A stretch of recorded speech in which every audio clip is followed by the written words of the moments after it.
नमस्कार फ्रेंड्स, 11 सितंबर 2021।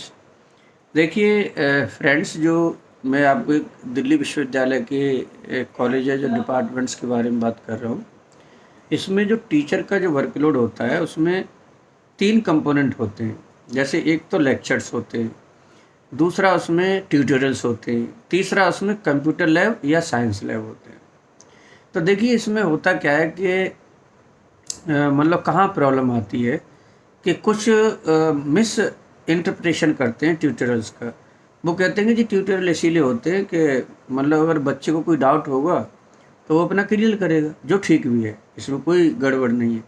लेकिन फिर साथ ही कि जी मतलब ट्यूटोरियल इस बहाने से मतलब ले रहे हैं नहीं ले रहे हैं उसकी कोई मॉनिटरिंग या अकाउंटेबिलिटी है नहीं, तो उसमें ये लगाया जाता है कि जी बच्चों को कोई प्रॉब्लम है नहीं, डाउट है नहीं, तो बच्चे आ नहीं रहे।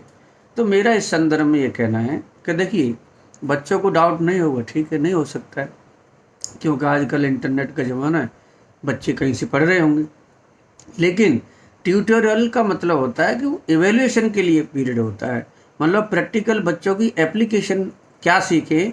वो टीचर की ड्यूटी है कि बच्चों के साथ पूरा का पूरा जो असाइंड टाइम है उसके अनुसार मतलब बच्चों से डिस्कशन करें और उनसे जानें कि क्या बच्चों को जो आपने थ्योरी में पढ़ाया है या जो थ्योरेटिकल लेक्चर्स लिए हैं, क्या बच्चे को उसकी एप्लीकेशन कर पा रहे हैं या नहीं कर पा रहे हैं। तो ये ट्यूटोरियल्स उस पर्पज़ के लिए होते हैं। अब देखने में ऐसा आता है कि लेक्चर तो चलो लग भी जाते कई बार जो है, लेकिन सबसे बड़ी जो मतलब ये ग्रे एरिया है वो आपका ट्यूटोरियल क्लासेस हैं, कंप्यूटर लैब और साइंस लैब्स हैं। इन पर सरकार को ध्यान देने की आवश्यकता है। देखिए गवर्नमेंट फंडेड एजुकेशन इंस्टीट्यूशंस को बचाने की जिम्मेदारी किसी एक व्यक्ति की नहीं है। अब कुछ सैलरी इसीलिए उठा रहे हैं कि वो मतलब खून पसीना बहा रहे हैं, जिनकी संख्या मेजोरिटी में 70% के लगभग है। लेकिन कुछ ऐसे भी तो शिक्षक हैं जो वहाँ पे काम न करके कुछ राजनीतिक उसमें लगे हुए, या कुछ चार्टर्ड अकाउंटेंट है तो अपनी मतलब बुक्स मतलब किसी की ले लेते हैं प्राइवेटली उनको, या कंसल्टेंसी दे रहे हैं, या कोई पब्लिशिंग हाउस कर लिया अपनी किताबें छपवा रहे हैं। तो सैलरी तो आप लोग कॉलेजों से ले रहे हैं ना। तो जब इतना बाहर से कमा रहे हैं तो फिर आपको 25-30% कॉलेजों को देने में क्या प्रॉब्लम? फिर भारत सरकार कहाँ पे गलत है?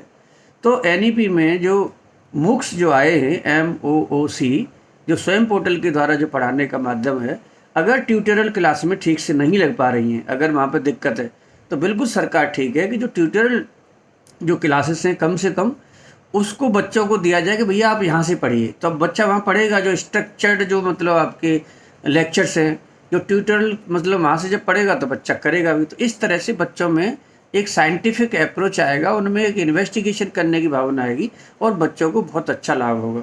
तो मेरे विचार से ट्यूटोरियल्स का, कंप्यूटर लैब्स का और लैब का बहुत बड़ा मतलब रोल है। तो इनको केवल पेपर्स पे ही ना रखा जाए कि आपके वर्कलोड में लगा दिए और फिर उसकी कोई रेस्पॉन्सिबिलिटी अकाउंटेबिलिटी नहीं है। अब 16 अगस्त से कॉलेज खुले थे और आज आपका 11 सितंबर हो गया।